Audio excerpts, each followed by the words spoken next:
Having goals in your fitness journey can certainly be helpful, but what I have found is a lot of people approach goals in a way that not only doesn't help them, but can actually make things worse and yes, even make you fatter. Especially when it comes to weight loss goals, the way a lot of people do it, having a weight loss goal with a deadline can absolutely crush you and keep you stuck. Because here's the thing, I truly believe that happiness is basically the difference between your expectations and what you get. And a lot of the time, the expectations people place on how much weight they're gonna lose are unrealistic. Not only that, but even if they weren't necessarily unrealistic, they still have a tendency to minimize your progress, because if you think you should be losing a certain amount by a certain time, you might see great progress, but because you didn't reach that goal, you didn't lose as much as you thought you should, you end up feeling sad about it, you end up feeling defeated, feeling like a failure, and it can snowball and cause you to go way off course and even give up completely. As an example, I once had a client who created a weight loss goal. They wanted to be at a certain weight by a certain time. And I kind of warned them about the potential downfalls of this, but they really wanted to do this and they thought it was motivating, so they did their thing. And what they wanted to do was they wanted to get into, if I remember right, it was the 150s. It didn't matter if it was 159.9. As long as they got into the 150s by this date, they thought they were going to be happy. What ended up happening is that day came and they weighed 160.2 pounds. So they literally missed by 0.3 pounds. I mean, they literally could have waited like an hour, maybe gone to the bathroom again, and they probably would have made their goal. I mean, it was absolutely nothing, but they got so distraught about it. They were so upset that they missed their goal, and she just felt like a failure, got really frustrated, and ended up just going completely off the rails and basically gained all that weight back that she had lost in a very short amount of time because of it. Over 0.3 pounds. So I'm not saying that this will happen to everyone. I'm just showing that it can be mentally defeating. And the thing is, it really doesn't matter what your weight is, right? This is not what we're looking to accomplish. I mean, would you really care what the scale said if you had your dream body? Of course not. So we always have to remember, weight is one thing, body fat is another, and they don't always go hand in hand. I just feel like you're so much better off just taking the progress as it comes, not creating such high expectations that it gets you down. It's kind of like if you expect a lot and you don't get all that, you're going to end up upset.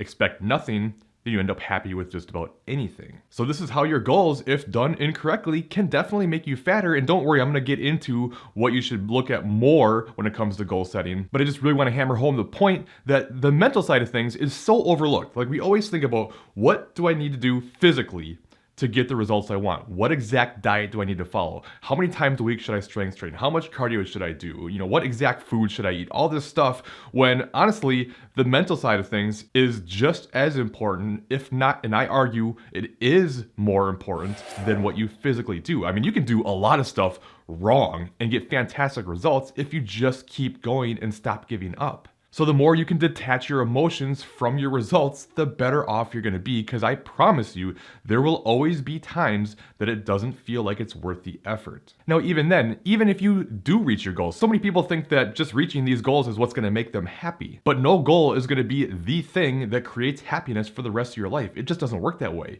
Yes, you will be happy for a moment. You will reach your goal, you'll feel good about it, you'll feel accomplished, you'll be excited, but then that goes away and you're just kind of left with, well, now what? And I think this is in large part, besides just the metabolic adaptations and everything that I talk about so frequently, about why it's so hard to maintain your weight post-diet. And it's because we often don't have goals after that. It's just, okay, I got there and I just want to maintain my weight now. But the thing is, maintaining your weight is not a really fun goal. It's not very motivating. Like, I can't think of anything that's less motivating than just staying the same. It's hard to get yourself worked up to do all the work that is still necessary to be done just to stay the same. So having more goals to push forward, to continue to try to evolve and find new things you want to accomplish, is really important for most people to continue with the process and be happy. We are happy because of the journey, the chase, trying to accomplish these things. This is what makes us feel good about stuff. It's not reaching that goal that's ever going to be the thing that just makes you happy. And if I look back at myself and some of my old previous goals, and obviously I know myself more than I know anybody else, and I think back of all these goals that I wanted to accomplish that made me feel really proud in the moment, that I was very happy about, Same thing. Like, yes, I was ecstatic when they happened. I felt really proud, confident, all that stuff, and it was great, but they all went away. You know, from my powerlifting goals where I wanted to be able to compete on the national stage and reach my goal of 1,300 pound total. I did it when I had a really bad back injury and I battled through and I got there, I accomplished it, and I was almost in tears. I was so proud of that moment. And then I decided I wanted to try to take things to a different level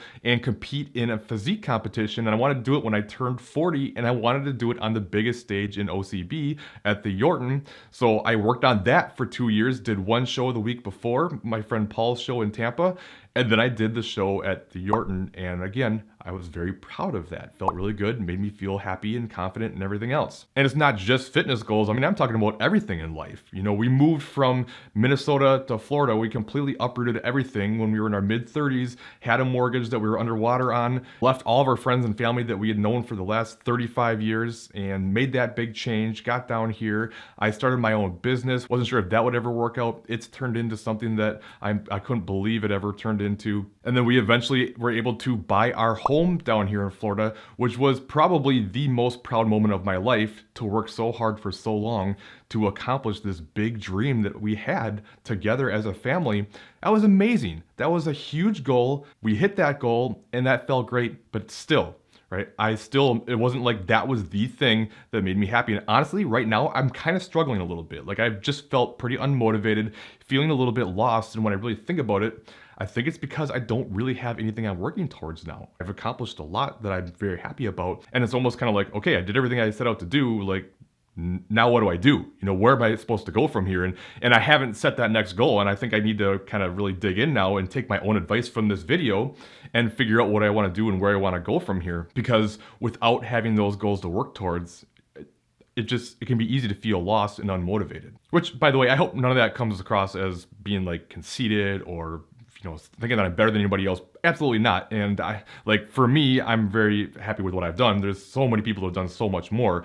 I just want to use it as an example to show you that it's never the end goal that's ever going to make you happy. So many people get caught up in weight loss goals and feeling like, if I just got to this certain weight or this certain pant size or this certain strength level, you know, anything it might be, it's never going to be the case. I'm not saying it doesn't change you. I'm not saying that there aren't benefits to it. You absolutely build so much confidence from reaching goals and getting through things and battling through the hard times and not giving up on yourself when everything in you tells you that you should.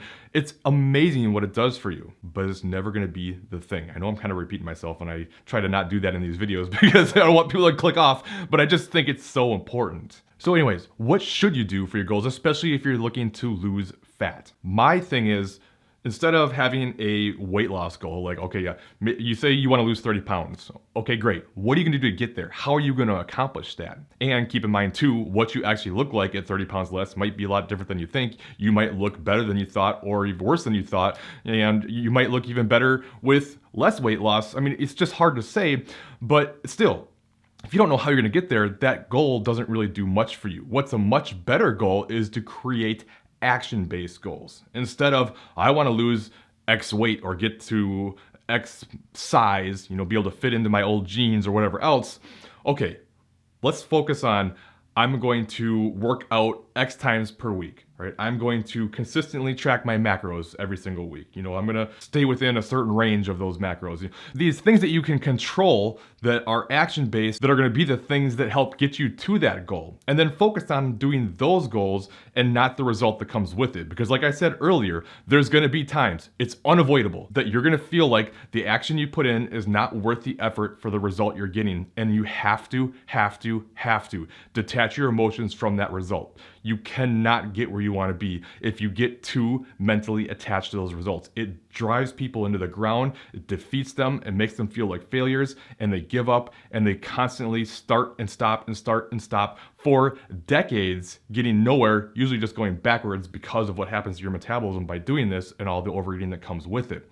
So don't focus on that. Just focus on what you're going to physically do and let the results happen in the pace that they're going to happen. Be patient, reevaluate, and make adjustments when necessary. And I think that's one of the biggest underutilized aspects of having a coach, and why when I have bigger goals, I have a coach myself too, because it's like, it's so hard to detach your emotions from yourself. It's so hard to be objective with yourself. And when you can just lean on somebody else to take the data and say, okay, here's what it means, here's what we need to do, it takes that stress away from yourself. And it's just so important to have that objectivity with yourself if you're doing your own programming and everything. Now, with all this said, one of the best things that you can do too is have performance-based goals, especially coming out of a dieting phase, especially if you've reached your goal and you're not sure what to do next. This is why it's so beneficial, even if you're not a competitor, which very few people that follow my channel are competitors, because it's not who I'm talking to in general. It's just going through specific building phases to actually try to build more muscle, build your metabolism up, perform better,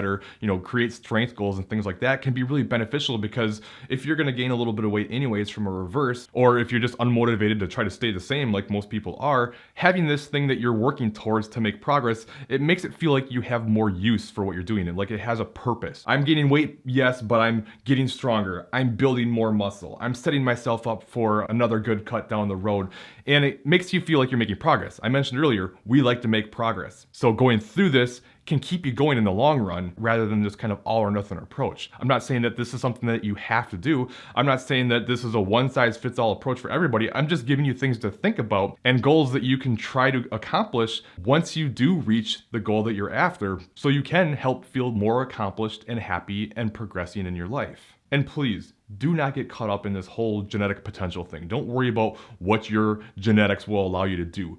Can you look like this person? Or can you create these results by this date? And how much muscle can I build? And how lean can I get based on my genetics? I hear all the time, like, what do you think I can do with my genetics? Well, I don't know. I don't know what your genetics are capable of doing.